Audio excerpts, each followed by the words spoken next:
Dans l'unité précédente, on a regardé les fractions. Alors, on va maintenant voir les pourcentages. Si on regarde cette recette de limonade, et puis on inspecte les ingrédients, et si on choisit de travailler avec l'unité de mesure des tasses, et on regarde seulement les ingrédients liquides, donc l'eau et le jus de citron. Si on n'ajoutait pas le sucre, alors on dirait qu'il y a 6 tasses de limonade non sucrée. Disons qu'on veut inspecter le montant de jus de citron dans la limonade. Je pourrais dire que 1/6 de la limonade est du jus de citron. Parce que j'ai une tasse de jus de citron pour 6 tasses de limonade. Si je voulais exprimer ça au lieu d'en fractions sous forme de rapport, je pourrais écrire qu'il y a une partie jus de citron, 6 parties limonade. Donc, ces deux expressions, que je l'écrive sous forme de fraction ou sous forme de rapport, c'est équivalent. Quand on parle du rapport, on pourrait dire une partie de jus de citron par rapport à 6 parties de limonade. Maintenant, si je veux exprimer cette fraction sous forme décimale, alors décimale, le mot déci veut dire 10. Alors, on veut exprimer une fraction équivalente, mais cette fois-ci sur une base de 10 pour pouvoir le transformer en décimale. Si on prend un exemple plus facile, 1/2, c'est égal à combien sur 10? Je peux multiplier par 5 au dénominateur pour avoir un dénominateur de 10. Je dois faire la même chose au numérateur. Alors, 1/2, c'est 5 sur 10, équivalent. Sous forme décimale, on dirait 0,5. Ça, vous le savez déjà, même sans faire le calcul. Vous savez qu'une demi, c'est 0,5, on l'entend tout le temps. Un autre truc pour trouver cette valeur ici, quand on cherche des fractions équivalentes, on peut utiliser le produit croisé que vous avez vu en 8e année. Donc, 1 fois 10 divisé par 2, ça donne 5. Donc, de la même façon, on peut exprimer ça en décimale. Ici, par exemple, si je voulais exprimer 1 sur 20, donc 1/20e, c'est combien en décimale? Je pourrais faire, il y a deux méthodes de le faire.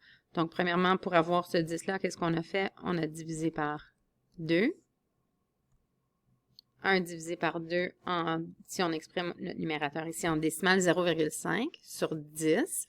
Donc, 0,5 sur 10 ou 0,5 dixième ou 0,5 divisé par 10, ça veut dire la même chose.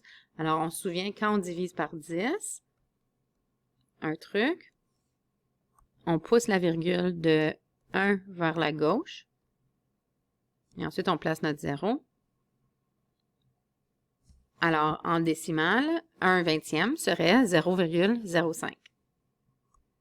Une autre façon de faire, c'est avec le truc du produit croisé. Donc, 1 fois 10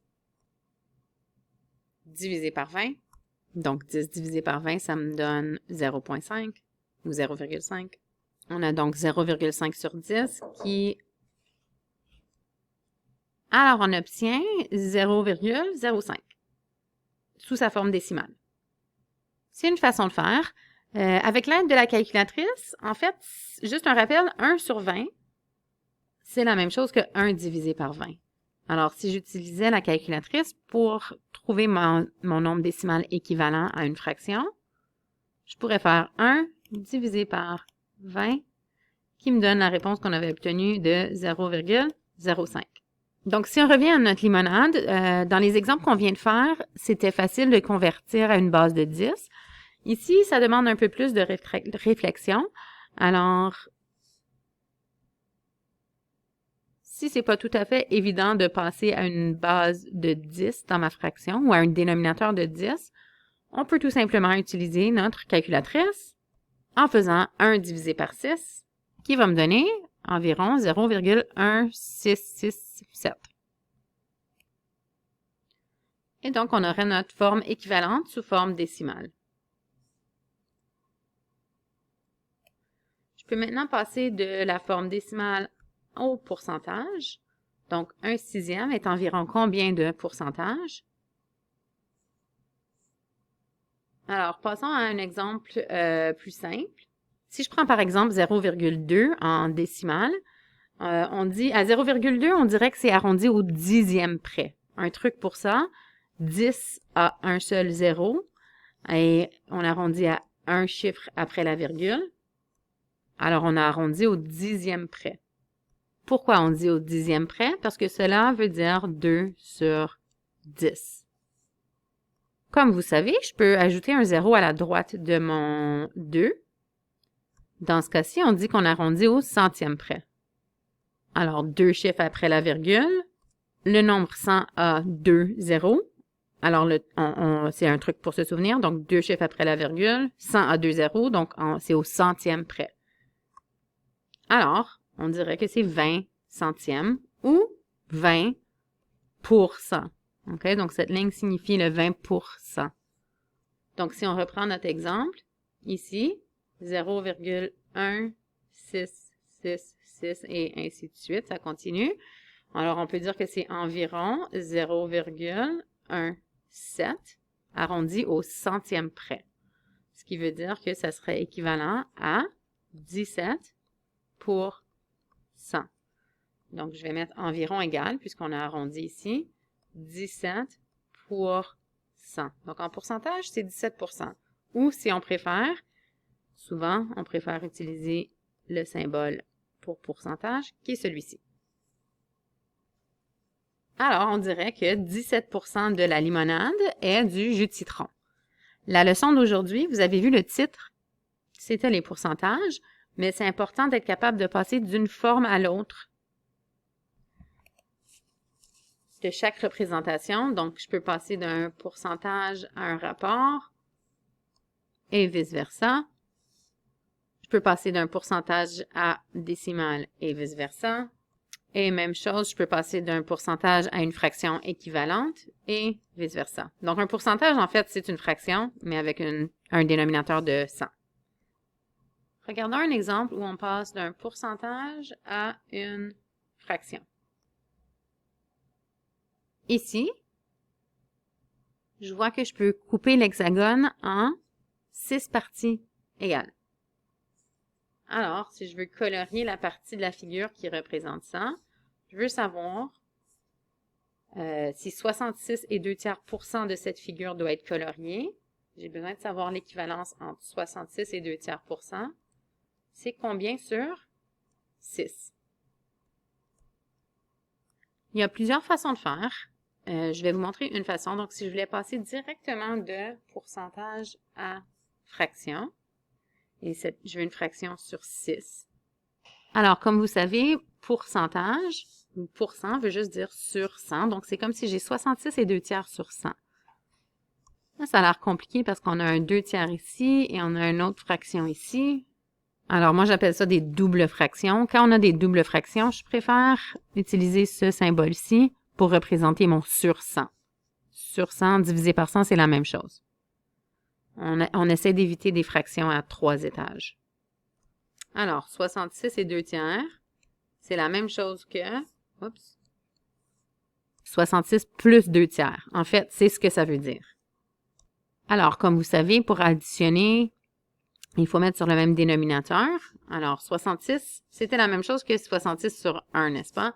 Donc, on va dire fois 3 au dénominateur et fois 3 au numérateur pour avoir un dénominateur commun. Sur une petite feuille brouillon, tu pourrais faire 66 fois 3. 3 fois 6 me donne 18. 3 fois 6 me donne 18 plus le 1. Ça va me donner 19. Alors, on obtient 198 sur 3 plus 2/3 qui va être égal à 200 sur 3. N'oublions pas que si je mets mon signe d'égalité ici, il ne faut pas oublier de dire que c'est en pourcentage, donc divisé par 100 à chaque fois. Ça paraît long. Il y a un raccourci que vous connaissez peut-être déjà. Alors, pour passer d'un nombre fractionnaire à une fraction simple, on fait 66 fois 3 plus 2. Alors, 66 fois 398 plus 2 me donne 200 et c'est sur 3. Alors, vous pouvez utiliser ce truc quand vous transformez un nombre fractionnaire en fraction simple. C'est beaucoup plus facile que de passer à travers le pourquoi, mais je vous le montre quand même, parce qu'en mathématiques, c'est pas de la magie, ça vient toujours de quelque part. Donc ici, c'est en pourcentage, donc 100, c'est la même chose que 100 sur 1. Si je divise par 100, je multiplie par l'inverse. Et on a donc une fraction équivalente à 66 et 2/3%, et on peut la simplifier. Donc ici, on aura 200 sur 300, ou tout simplement 2/3. Alors, 66,2/3%, c'est équivalent à 2 sur 3, ou 2/3. Tu aurais pu peut-être voir ça plus rapidement en sachant que 66,2/3, c'est 66,66666, ça c'est notre 2/3. Et en regardant ça, on sait que en divisant par 100, si je mets à la forme équivalente, c'est 0,666, etc. Parce que quand on divise par 100, comme on a dit tantôt, on déplace la virgule de 2 vers la gauche. Et de là, vous reconnaissez peut-être que c'est 2/3. Donc, 1/3, c'est 0,33333 jusqu'à l'infini. 2/3, c'est 0,666. Donc, vous auriez pu passer directement comme ça, mais je voulais quand même vous montrer toutes sortes de différentes manipulations qu'on peut faire pour transformer de fraction ou de pourcentage à fraction, c'est-à-dire. Surtout quand on a des fractions mixtes ou des nombres fractionnaires. Puisque dans la question, on avait 6 triangles, donc on peut mettre ça sur un rapport équivalent. Donc, 2/3, c'est équivalent à 2 fois 6 divisé par 3. 12 divisé par 3 me donne 4. Donc, 66 et 2/3 de cette forme, c'est en fait 4 sur 6. C'est à ton tour maintenant.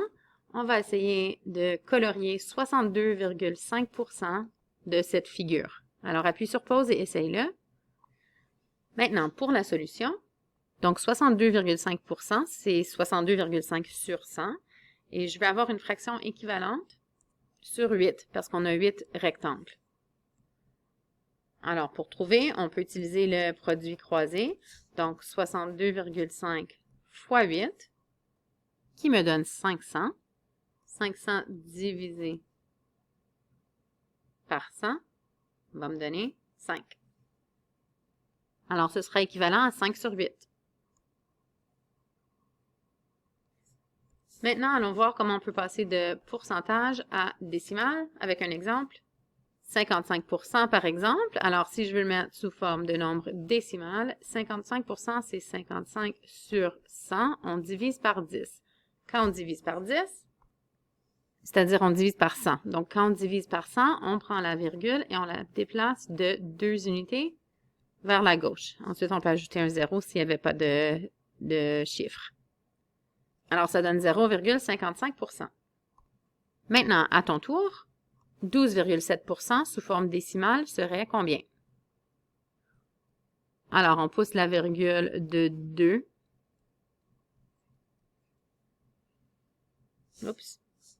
Pardon, ici à faire attention, donc on pousse la virgule de 1, 2. Ma virgule est maintenant ici.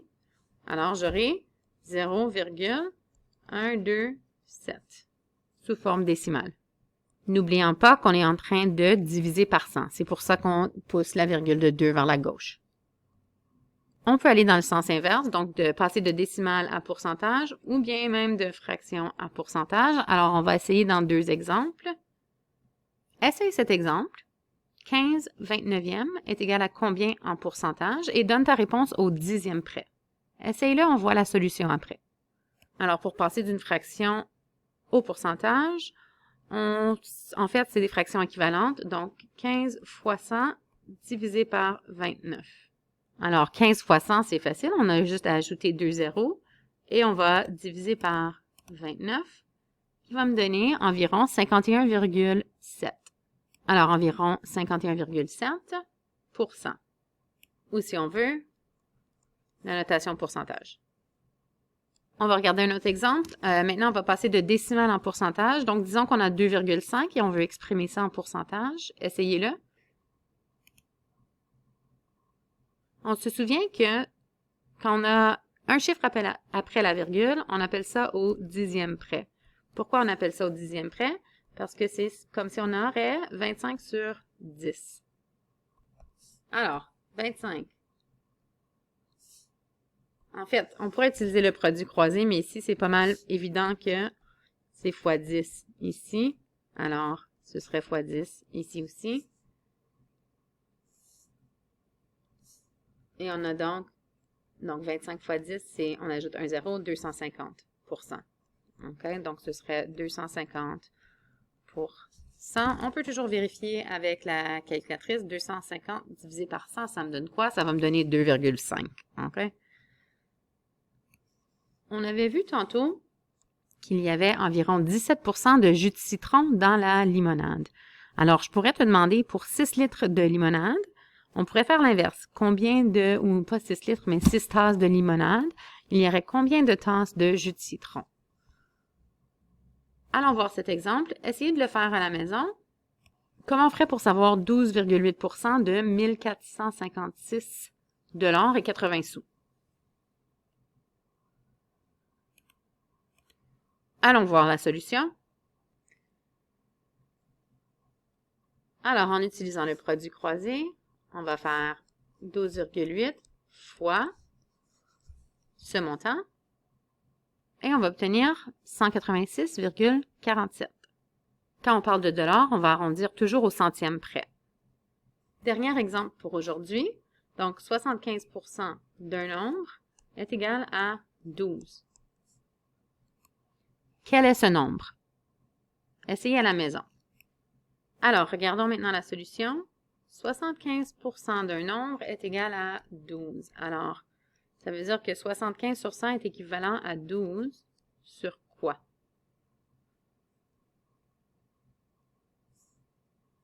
On peut encore une fois appliquer le produit croisé. 12 fois 100, qui va me donner 1200, divisé par 75. Alors, le nombre sera 16. 12 sur 16 est équivalent à 75%.